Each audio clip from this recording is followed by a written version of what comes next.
રાતના 12 વાગે કે 1 વાગે જાન પરણીને આવે એટલે એવું જરૂરી છે કે ફટાકડા ફોડવા જ પડે?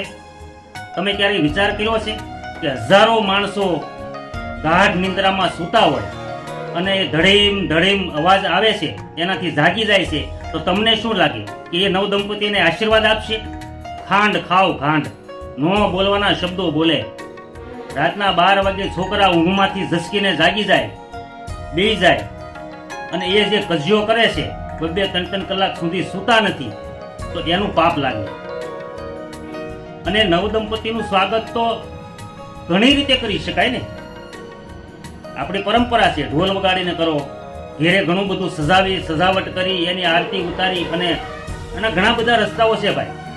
પણ રાતના 12 વાગે ફટાકડા ફોડવા એ વસ્તુ સારી નથી, અને ફટાકડા ફોડવા જ જોઈએ, એની કોઈ ના નથી.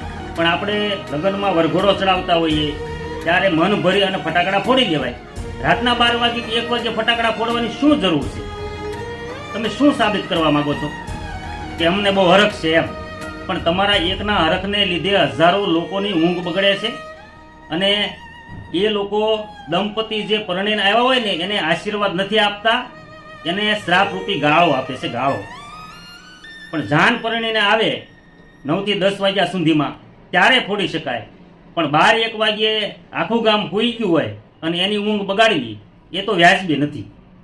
તમને એવું લાગશે કે આ ભાઈ મોટો જ્ઞાની થઈ ગયો. હું કોઈ જ્ઞાની નથી, પણ મેં મારા છોકરાના લગ્ન કર્યા જ છે. મારા છોકરાની જાને રાતે જ પરણીને આવી હતી.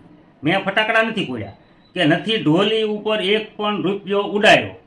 ઢોલીને હાથવાત પૈસા જે મારે દેવાના થતા હતા એ મેં આપી દીધા.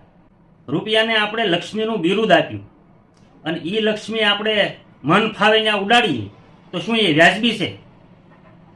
લક્ષ્મી ઉડાડાય ક્યાં? ગૌશાળાના લાભાર્થી ડાયરો હોય એ ડાયરામાં ઉડાડાય.